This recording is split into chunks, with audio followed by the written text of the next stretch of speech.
they've already missed some part of it, so let me just record, and that way I can send them what we talk about.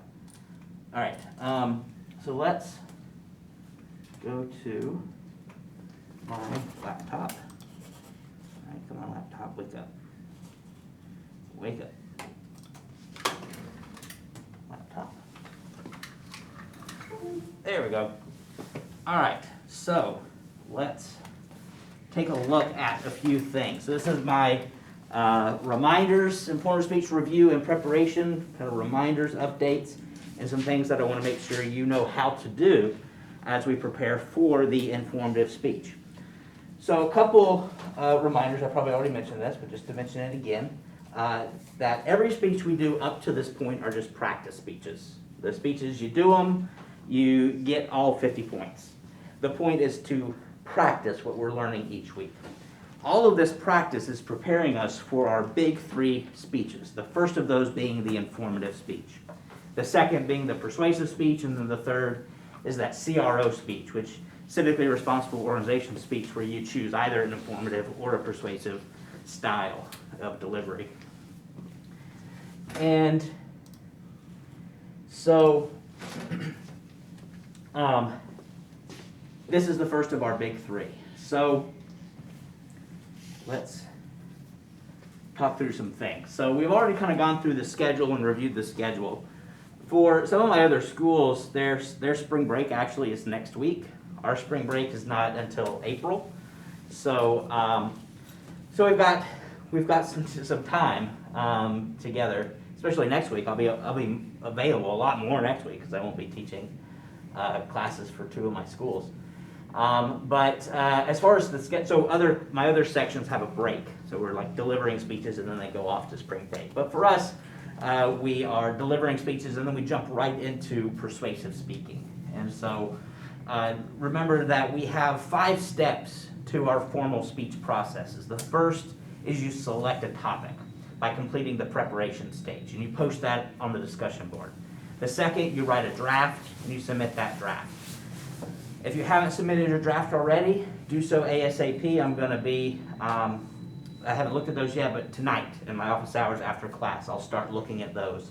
And the point of the draft is for just me to get you feedback on it. So again, you submit it, you get points, but I want to be able to get you some feedback so that you can incorporate it. I want to make sure you're on the right track, and you can update it, modify it, improve it in preparation for submitting it at the end of the speech delivery process. Yeah.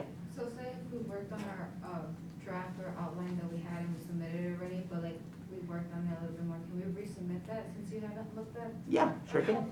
Yep, sure can. In fact, if at any point between now and the deadline for the informative speeches outlines, if you want me to look at an updated version, submit it on Brightspace and just let me know.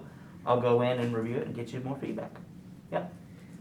So, but once it's submitted for a grade, it's submitted for a grade. But up to that point, I'm happy to go back and forth, right? And you submit an updated version, I'll get you feedback, because that's an important part of the learning process. So, so yeah. So yes, so that's where we are in the process. So where was I? You submit a draft, I get you some feedback. You get 25 points for submitting it, but at least you get that feedback that you can incorporate, make sure you're on the right track. And I got those done from my larger sections. So now tonight I'll start working on the section, this and my other city colleges sections. All right, so then you deliver the speech, right? So you come to class, you dress professionally, you stand up here at the lectern, you deliver your speech, and then at the end of that week should be the deadline for the outline, the full sentence outline. So from draft to full sentence outline, you should be going in, and your draft may just be some key words, right? You may not have full citations or what have you, but you should have that for that full sentence version. So you should be working on it, adding to it, filling it in, adding those citations, both verbal citations, in-text citations. You should have references, all of that for that final full sentence version. That's the one that I will grade using a rubric, and I'll share that rubric with you today. And then, after you've delivered it and you've submitted your outline, then you reflect. And that's the final step, is you will reflect not only on my feedback that I give you through Brightspace in regards to your delivery and your outline, but during the delivery process, you all will provide each other feedback. I'll have pieces of paper, either note cards or Post-it notes, and you'll write what we call grows and glows for each other. So grows are something that if this person were to deliver the speech again, something they should make sure to do to improve it. And then a glow is something that if they gave the speech again, they should make sure they do again to ensure the speech is effective. And so that's the grows and glows. So you'll provide each other grows and glows, and you'll incorporate that into your reflection assignment. The reflection assignment is just a series of a bunch of questions to think about. You don't have to respond to each and every question, but again, it's just for you to, you read through all the questions, think about it, reflect on it, and then write, I think maybe a 500-word or at most 1,000-word reflection essay, essentially. So not a complicated assignment. I read those reflections, and then you get points just for submitting the reflection. So that's it. Once we complete that process, we start the process again with persuasive speeches. Select a topic, write a draft, prepare your delivery, deliver it, write the full sentence outline version, reflect on it. And so we just repeat that process. We'll learn what makes persuasive speaking different from informative speaking. And so that will, you'll see some modifications. We have different speech types, different speech methods. We have different organizational patterns we're going to use. So we've got some differences there. So that's what we have coming up, kind of a schedule preview in a way. We're talking about PowerPoint and using PowerPoint visual aids. Like I said, I'll share with you the rubrics, and then I'll talk to you just a little bit about what you should be preparing for Speech Week, which for us is next week, and then specifically the day of speeches. So let's dive. We've already done all the review preview that we've needed, so let's transition to PowerPoint visual aid. So I posted a video recorded lecture on Brightspace. So if you haven't had a chance to watch that, make notes. But I'm just going to hit some highlights, some things to make sure you keep in mind. So your PowerPoint visual aid should be used during your delivery, but I will not grade. You don't have to submit it to Brightspace for grading. The grades you receive for your PowerPoint is just part of the delivery process. So just make sure you use your PowerPoint during your delivery, and you'll be good to go. The place where you will submit your PowerPoint is, like I said, I'll send out a Dropbox link for you to submit it so that we can just have it easily accessed here during speech day. Which, again, we're a small class, so we don't, my larger classes, it's a lot more cumbersome for everyone to come up here and log in and pull it up, but we're a small class, so if we end up needing to do that day of, we can do that. But I have those Dropbox links already created, so might as well send them out for that. So make sure you submit it on Dropbox. I can pull it up here. Again, this is Blackboard, but Brightspace is what we use. And let's talk a little bit about speech expectations. So these are 3 to 5 minute speeches. Just a reminder, if you see anything that says 5 to 7 minute, that's old. Trying to change those. I shifted them to 3 to 5 minutes just because I've been having more students in classes, so we've had to reduce the amount of time. It's delivered extemporaneously, so that means you should prepare notes on note cards. So no phones, no tablets, no computers, no pieces of paper, but specifically 3-inch by 5-inch or 5-inch by 7-inch note cards so that you can have them up here in front of you. And we'll talk about using that here in just a moment when we talk about delivery reminders.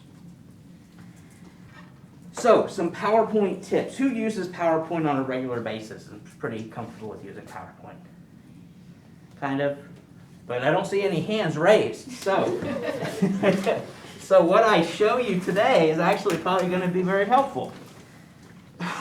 So, let's start by creating a new presentation. So, I'm just going to show you some tips and tricks. Now, you do have the template. Matter of fact, let me see if I think I downloaded the template to my computer here. Let's see. Yeah, here we go. PowerPoint template, Public Speaking 101. Here we go. So if you wanted to use, oh, you don't see it, here we go. Don't duplicate, don't extend, duplicate. Display preferences and display settings. Preston, duplicate. There we go. All right, so you're probably like, what is he looking at? All right, so we have the PowerPoint template.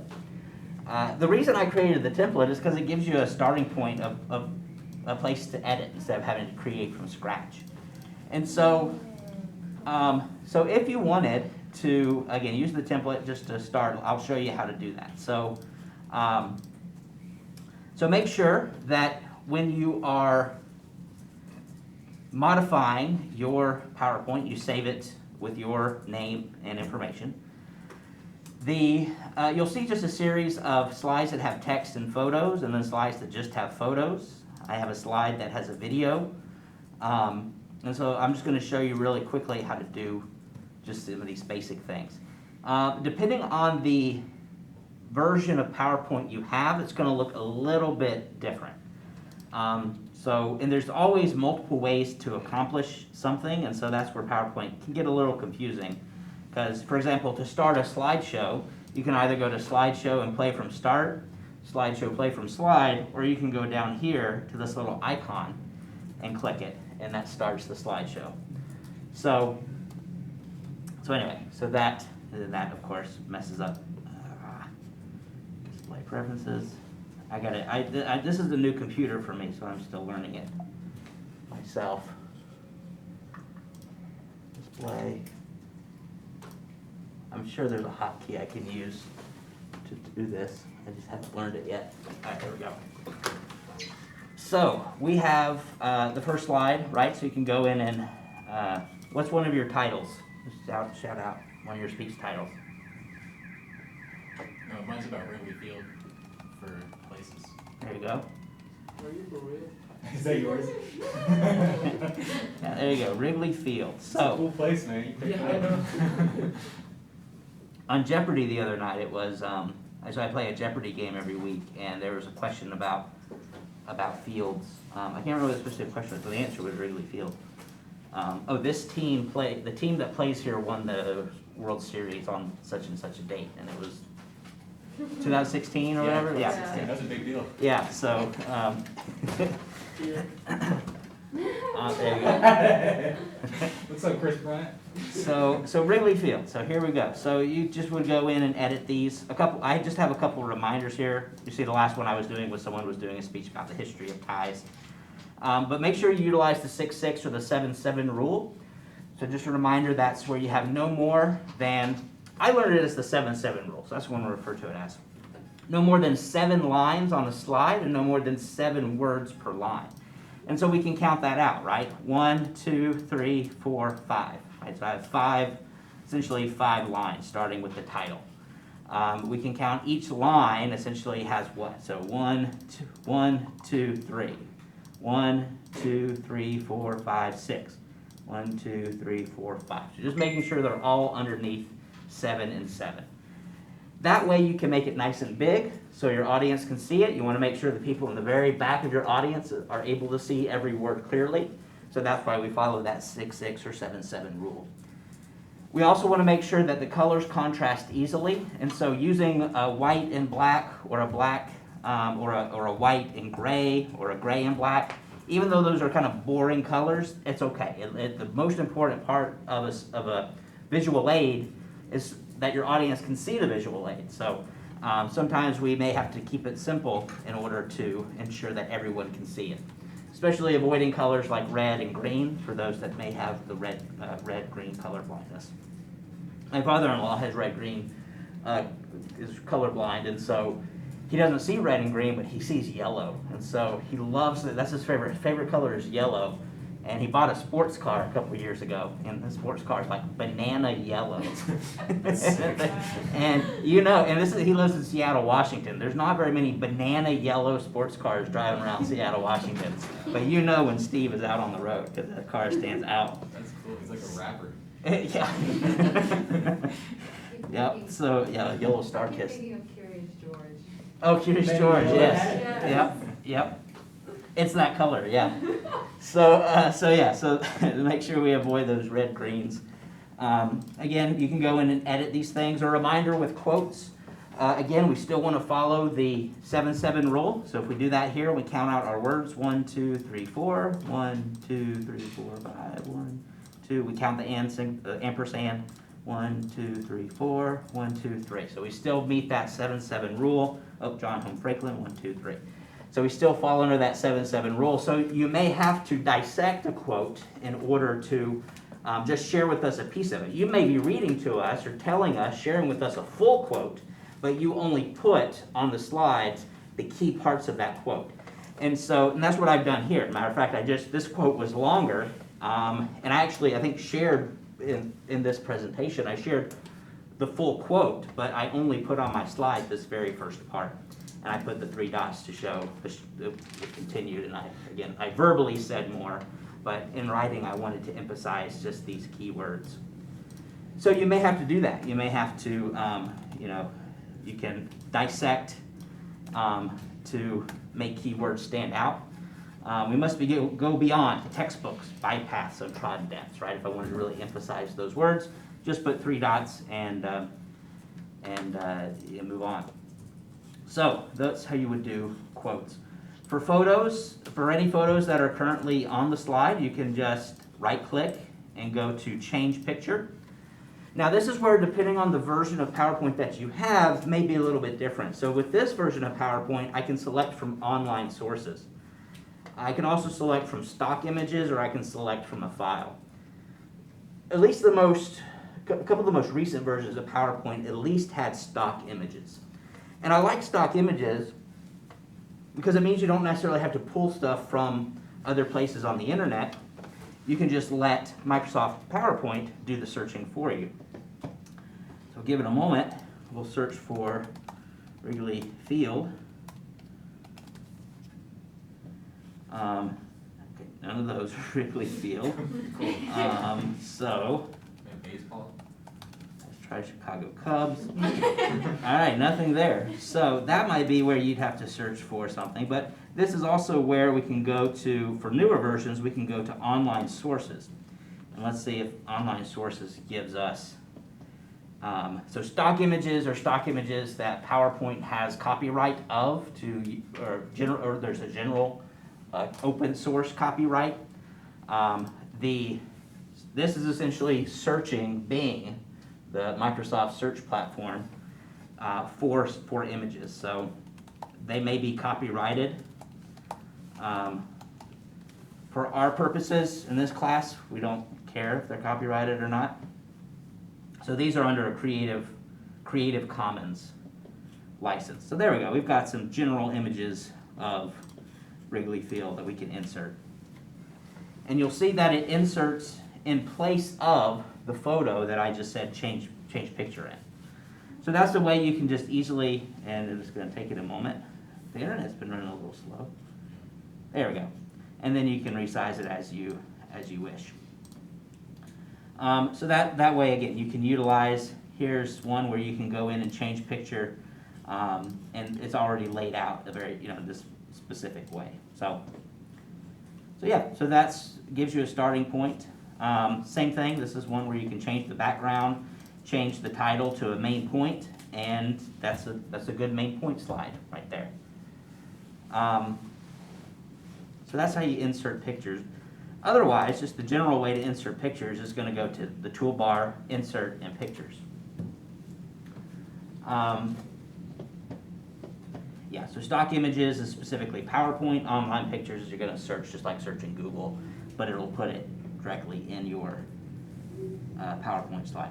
Let's talk about let's talk about photo citation. So you see down here, may not be able to see it, it's very small. This photo is essentially created by CC by NCND, whoever that is.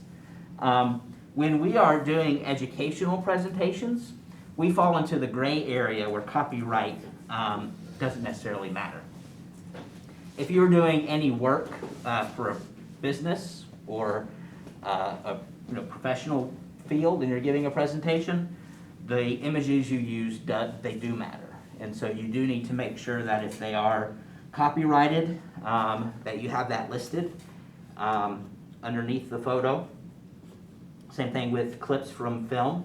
Those are also copyrighted. So, but again, in an educational environment, we fall into this gray area that allows us to use pretty much anything, photo and video, for educational purposes and not have to post the licensing or copyright information. So, but again, if you're doing this for work or for professional purposes, you would want to make sure that that is there. But for our purposes, we don't need it there. We can delete it and make this even larger. So that's how we put in images, text. If you want to play a video clip in your PowerPoint, there's an easy way to do that. A couple things in regards to video clips and any kind of music files. You want to make sure that it's no more than 30 seconds, because again, your speech is 3 minutes to 5 minutes, so if it's any longer than that, it's gonna just interfere with your delivery of your speech. I remember one year I had a student, we were doing 5 to 7 minute speeches at the time, and he had a 2-minute video. And once we got to about a minute, I stopped him and I said, you gotta move on, right? Because this is taking up too much of your speech. So just make sure you keep the clip short. If what you want to show us in the video is in the middle of the video clip, there's a way that when you import video from YouTube, you can tell it specifically where you want it to start. So first, to show you how to insert a video, you still go to the Insert tool in PowerPoint. You go over to Video. Some versions of PowerPoint, it may be called Media. So you'll see that over here on the right side. There are stock videos, again, depending on the version of PowerPoint that you have. So if you just want to insert stock videos, this is a stock video of someone riding a bicycle. Woo! Exciting, right? So, and I think it just loops and repeats over and over. So, so if you wanted some movement in your PowerPoint, you can do that. But let me show you how to insert specifically if you want to do a video clip. So this requires using YouTube. So let me pull up YouTube.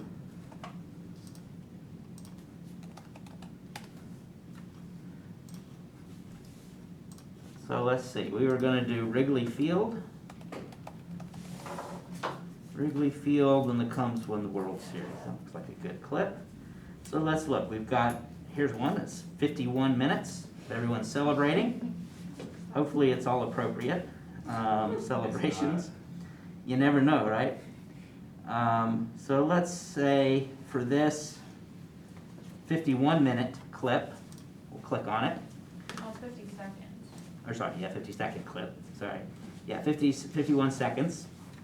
Say we just want to share 30 seconds of this. We would go to the share, we'd click on share, which is right underneath video. Oops, sorry. And we would tell it where we wanted it to start. So we would say, let's start at this 50 seconds, then let's say just 30. Let's start at 31. And then it adds this equal 31 over to the side, and that tells the video that you are going to embed in the PowerPoint to start at that moment. So that way, and again, we embed videos for a couple reasons. The primary reason being that YouTube has advertisements, right? And we want to avoid those advertisements. And so by embedding our videos in PowerPoint, we get to bypass those because I had students in my sports comm class giving presentations last Thursday, and there was a group that we had to watch this entire advertisements for some prescription medicine. It had nothing to do with gender and sport. That was what we were talking about. They're showing clips of advertisements, but that was not the advertisement we wanted to see. And so, but we had to watch it because sometimes it counts down and only gives you, 30 seconds or whatever of the advertisement. But sometimes you have to watch the entire thing. So we're going to bypass all of that. And the way to do that is to embed our videos in our PowerPoint slide. And you'll see it throughout my lectures. I've embedded video into my PowerPoint. And so let's say we want to embed this video. I'm going to copy that link. I'm going to go, actually let me just insert a new slide. I'm going to make it a blank slide. And I'm going to go to Insert Media, Insert Video. I'm going to do Online Movie. Now, if you, depending on the version of PowerPoint you have, when you go to Insert Media, you may actually see YouTube as an option. I think the version before the one I have, they started that. I wish they kept it. But in this, you can just copy and paste that link into there. Yeah?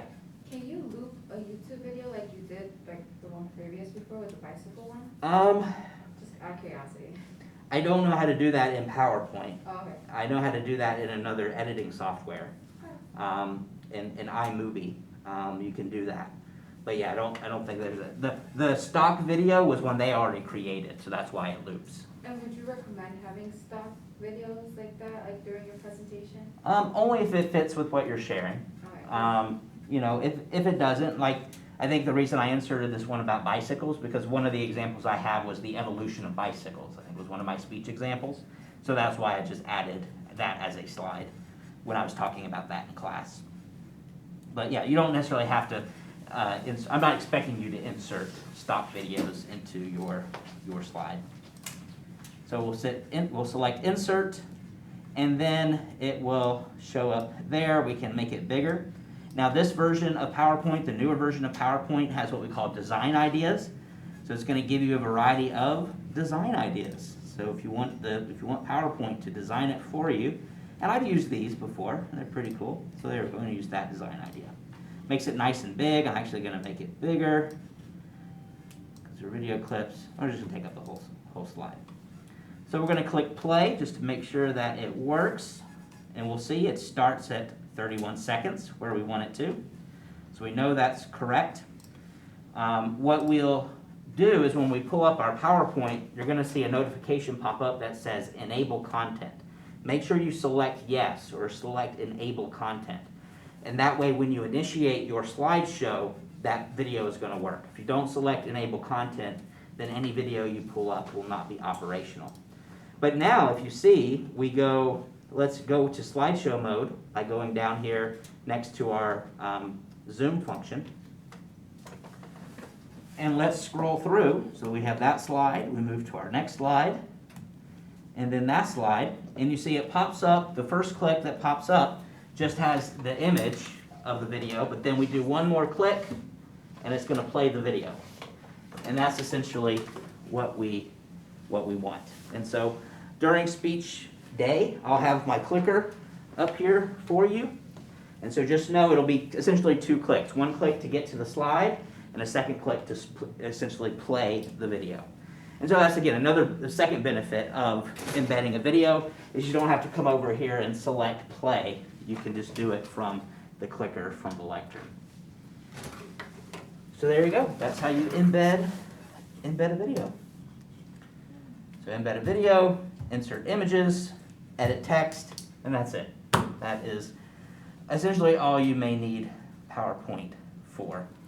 When we get to persuasive speaking, if we want to revisit how to do charts or graphs, this is a pie chart that I created. Again, sorry, if it gets to talking and you're like, we can't see it, just let me know. I just remember every time I leave slideshow mode, I gotta fix this setting. And I don't know, again, I have to figure out. Okay. Pie chart is what I was saying. Bless you. Thank you. So if you want to, edit or create a pie chart with any statistics that you're sharing, again, we probably use more statistics as supporting evidence for persuasive speeches.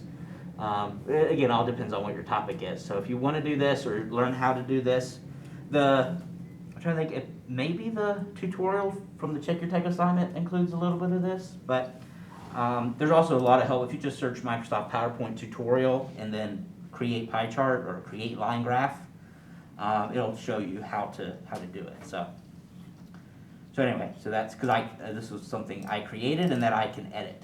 So And as I edit it, the colors will change and adjust. So that's the benefit. If you want to create your own, essentially your own images in your PowerPoint.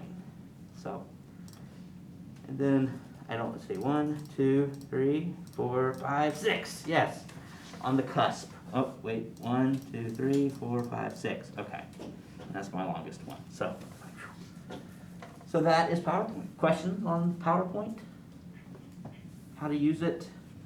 How to create it? Again, you don't have to have a ton of slides. You can probably delete most of these and just use the specific slides that you want. A few other reminders. And I'm not going to go to slideshow mode because I don't want it to continue to mess up. So just a couple of reminders. Make sure that you also use bullet points and numbers and no paragraphs, right, in your visual aid. We want to stick to simple, clear, easy to read. And again, the only thing that may resemble a paragraph would be a quote, but even that quote should fit the 6-6 or 7-7 rule. And then something that I've been seeing more and more in recent years is a references slide at the end, and I think this is something maybe that's taught in English. Are you familiar with what I'm talking about? Like the final slide of a presentation is just a list of references. We do that in scholarly, like at academic conferences when I was delivering presentations on the research that I was doing. I would include, not all of my references, but I would have a slide with some of my foundational references from the scholarly work that I was using to build. I was building off of that research to do my research. But in speeches, informative speeches and persuasive speeches, we don't do that. And so, again, maybe something, I think someone said something about it, they learned it in English, like English 101 or something. That's fine if English wants to do it, but that's not what we do in public speaking. Because, again, everything that's on your PowerPoint slide is for your audience benefit. And unless you're going to talk about each of those references, your audience, it doesn't matter. Your audience doesn't care. So no need to have this references slide on your PowerPoint. You just have references in your outline, right, that show the sources that you've used. Either you've cited verbally in your speech, or there might be sources that you don't say verbally, but you've cited either because you've paraphrased them or quoted them in the text of your speech. So anyway, we just have our references in our outline. And then let's talk about rubrics. So for rubrics, you will see this on Brightspace. You'll see it under course resources. You should see it under course resources. Is it not under course? Oh, I put the speech. I will make sure it is. I will upload it in my office hours after class. But you'll see it'll say rubric, info speech. It'll either say 2021 or 2022. So let's just take a look at this, because this is what I will use to grade. Like, where is it? There we go. So I'll have this on Brightspace. But let's talk through it. So this is everything that I am looking for in your speech. And it's everything we've talked about, everything we've learned about, and everything that you've practiced. And so that's why I want to give you the rubric. So again, you can use this as a checklist. As you are preparing and rehearsing your speech, make sure that you include these things. Let's actually start with the outline rubric because it's shorter. So, do you submit it correctly with the name, date, course name, section name, instructor name? So is that at the top? You submit it online by the deadline. So check, check. Font type, font size, spacing, margins. Essentially, if you use the template that I provide, all of this will be correct. So just another reminder to use the Word template that you can download. Again, if you click on it within an assignment like Civic Engagement News or Chicago Places and it says you got to log into Blackboard, go to the course resources section down here at the bottom, and that's where you can go to download it. So that one right there, speech outline template info speech. And just a reminder, that's what it looks like. So if you use this template, then you are going to get the formatting correct. You don't even have to worry about that. That's why I started one of the reasons I started providing the template was because I was getting formatting all over the place. And I'm very picky about the formatting because I read so many of these and I read them very quickly. It's helpful to have them in these with this specific formatting. And let me tell you, if you continue your education into, a 4-year university and a graduate school, that doesn't change. In my PhD program, right now, my instructor has completely different formatting requirements than I'm used to. And I have to go in and double check and make sure, is it the correct font? Is it the correct font size? Is the spacing correct? So I have to go in and make sure all that is correct. So when I was submitting papers for publication, same thing. I had to meet the formatting requirements of that publication.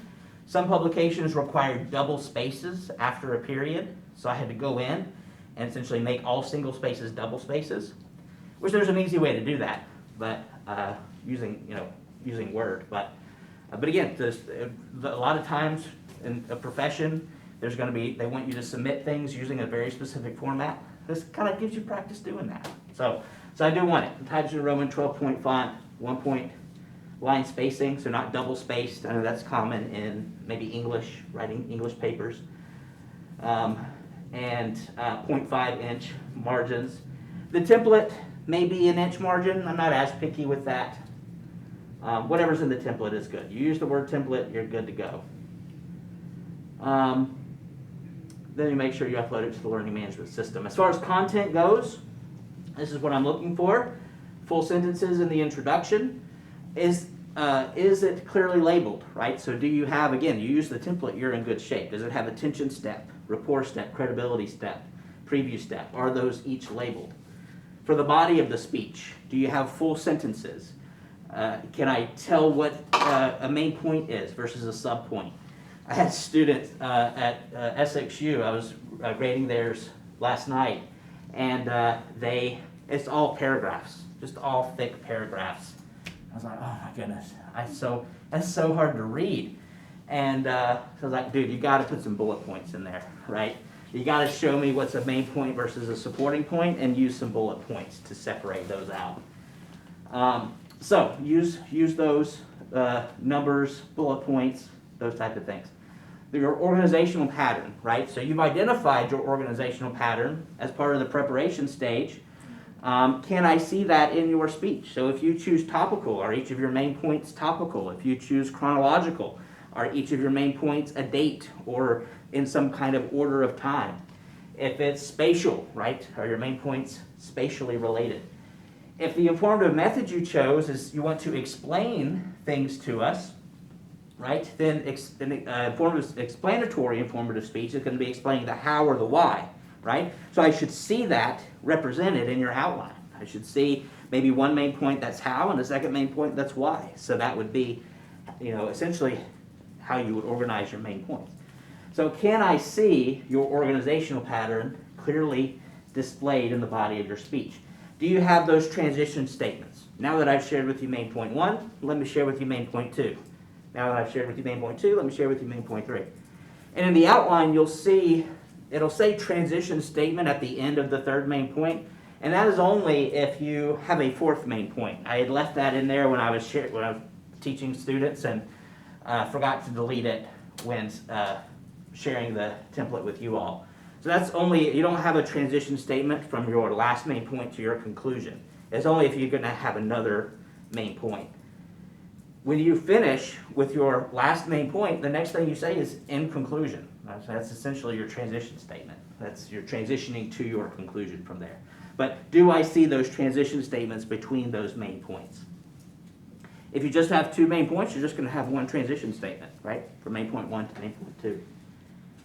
Your sources, do I see at least 3 credible sources cited in the text using quotes or paraphrase? So just a reminder that you can use information, you can use facts, and you can put it in your own words. But if you put it in your own words, you've got to get those parentheses out. You got to put a citation there. Usually it's last name, date, and page number. For APA format, that's the most standard. I mean, there's some variations depending on the type of source you're using, but by and large it's author name, date, and page number. You got to put those parentheses there or it's considered plagiarism. So make sure that, again, even if you're paraphrasing, putting in your own words in the text of your speech, you've got those in-text citations. And again, a reminder, you may not verbally be quoting something, right? Because we have those verbal citations, according to National Geographic, according to the Shed Museum website. Those are those verbal citations. You might have in-text citations from multiple sources that you aren't verbally citing, right? You're just saying the information. So keep that in mind. There's those multiple types of citations. Verbal, we're verbally saying, according to this source. In-text citations are in those parentheses, and it's where in text we show that we are pulling information. And then those sources should be represented in the references section of your speech outline. Professionally, when we were doing speeches before groups or when I was traveling and doing speeches for organizations, I still had references sections because I would have people come up and say, hey, where'd you get that information? And I'd be like, here's my reference, right? In APA format, they can copy and paste that into any search engine and find the source. So even outside of the classroom, we still should have a references section anytime we're giving an informative speech to an audience. And then make sure the spelling and grammar are accurate. So that is any questions on the outline rubric? Pretty straightforward, right? That's what we've been talking about in reference to writing speeches. When it comes to speaking, delivering the speech, I'm looking for a lot of the same things. So do you have an attention step, rapport step, credibility step, and preview step? A reminder that the preview step previews your main points. Today I'm going to share with you Wrigley Field and its history. Right? It's going to give me an idea of your main points as well. Today I'm going to share with you how this works and why it is the way it is. Today I'm going to demonstrate how to do this. Right? So your preview step essentially incorporates I said title, but essentially the subject of your speech and previews your main points. So then, after you do your preview step, today I'm going to share with you main point 1, main point 2, main point 3. Now let me share with you main point 1, right? So then you go into the body of your speech. Do you have logical development of your main ideas? So can I see, or in this case, can I hear your organizational pattern? Do you have supporting points or supporting points? my English, my Southern English comes through from time to time, and I drop my G there. Got those supporting points? Supporting points, some examples, stories, analogies, facts, right? So the research that you are doing, are you including that in those bullet points underneath those main points? I say that all public speaking involves some degree of pathos. Are you excited about it, right? Show some emotion. In my Shed Aquarium speech, I hope you felt, I was excited. I was excited to go to the Shed Aquarium and see that mantis shrimp.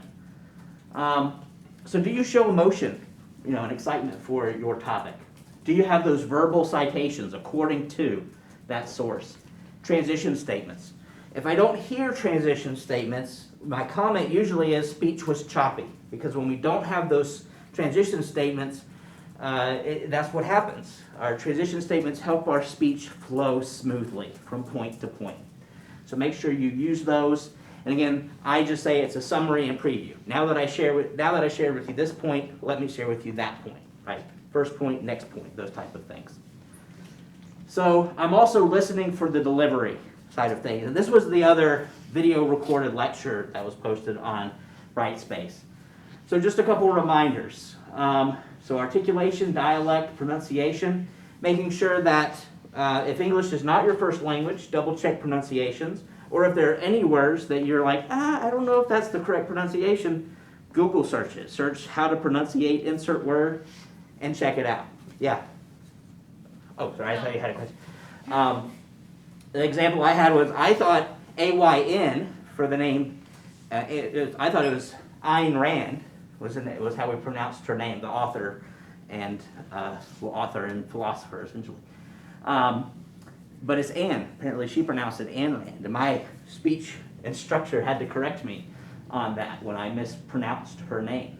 So make sure you're double checking those pronunciations. Are you using any stylized language? So we learned way back when from President Barack Obama, right, that he did a good job with parallel structure, with metaphor. We learned that you can write speeches with parallel structure, right? Josephine Baker as a spy, Josephine Baker as a humanitarian, Josephine Baker, so we can work in this parallel structure. So do you do that? Do you incorporate some stylized language? Make sure it's extemporaneous delivery. So you're speaking from your note cards, you're not speaking from your PowerPoint. So your PowerPoint reinforces what you are saying to us. So your focus should be on us. The only time you would look at your PowerPoint is if you're directing our attention to your PowerPoint for some reason. Otherwise, your focus is on the audience. The volume, pitch, rate.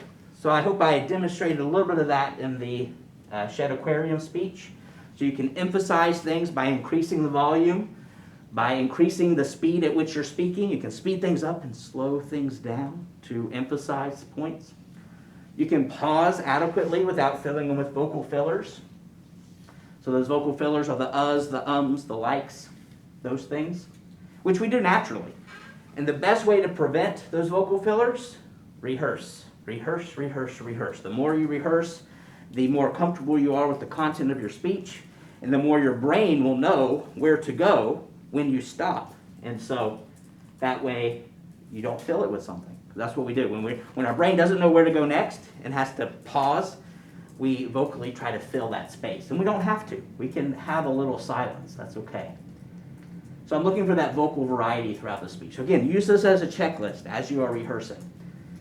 And the way I have these graded, or the way it is, they're all worth like 2 points. So if you don't do a few of these, that's okay. You're not going to fail the speech. In fact, I'm not expecting you to be absolutely perfect in your delivery for this informal speech. You'll improve in your delivery as we go through and do the persuasive and then the CRO speech. But use this as a checklist to make sure that you are, as you are rehearsing, you are trying to incorporate these things. As far as nonverbal delivery and body language, make sure you're using gestures appropriately to emphasize points or to direct our attention to things.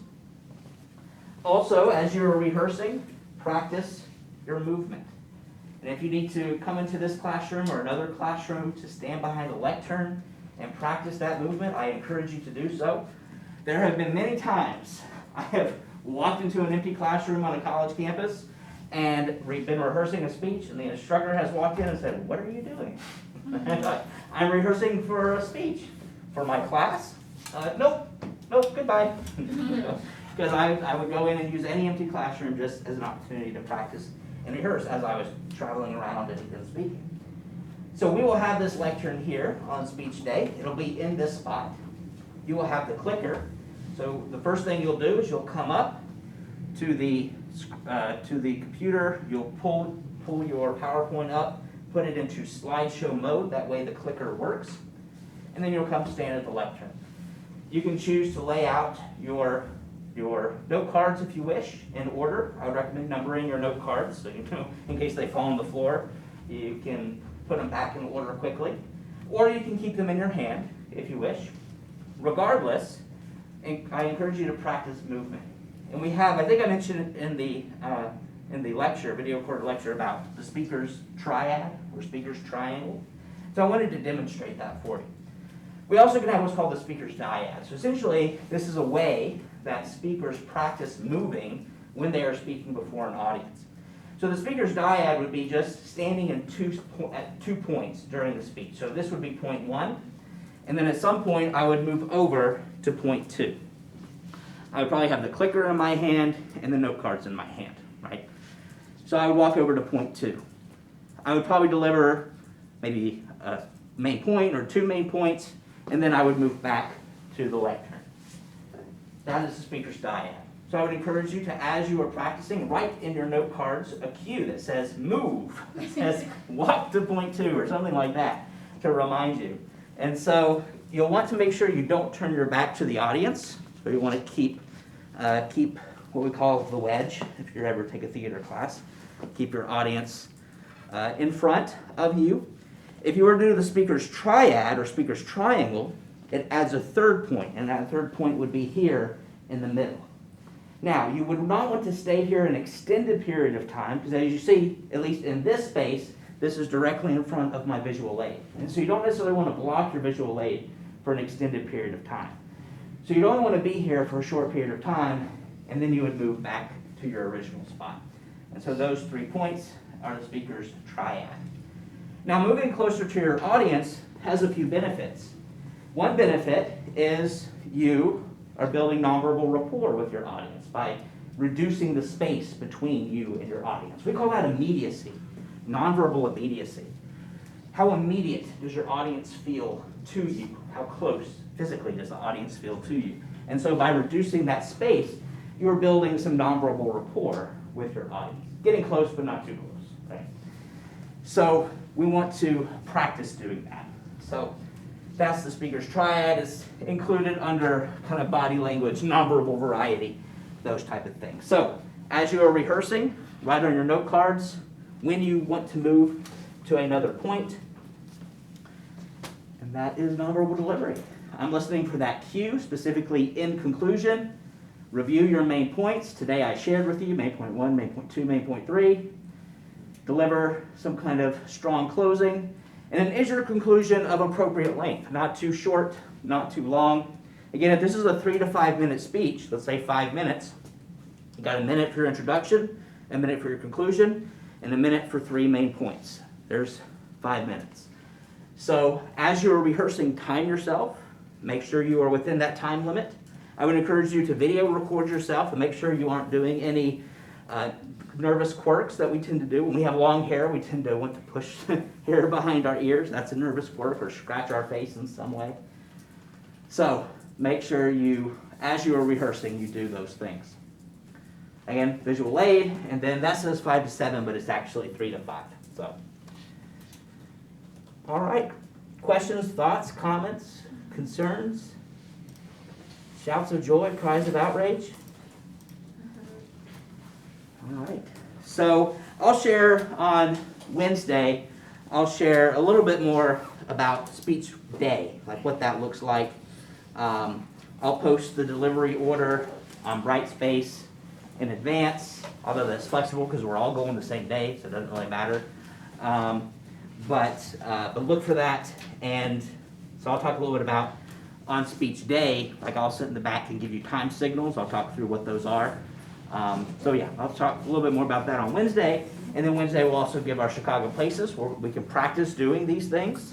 And yeah, keep working on your outlines, submit your draft if you haven't already. And I will see you all on Wednesday. Thank you all. Thank you.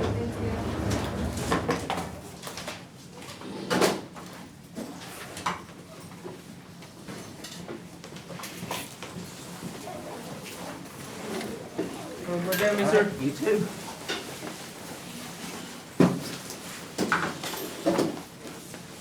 All right, have a good night.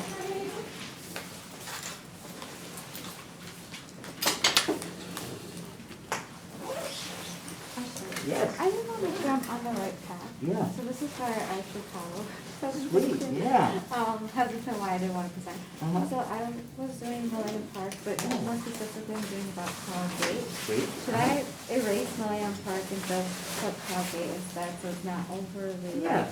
broad? Yes, Okay. yeah, if that, yeah, that's your specific subject, yeah. go Okay, for it. because Yeah, have a good night. I was like, you know how you said 3 to 5 minutes? Uh-huh. So I was gonna incorporate like the other locations and say like, oh, but the main reason you should hit Millennium Park is Oh, because of Cloud Gate, you know? Yeah.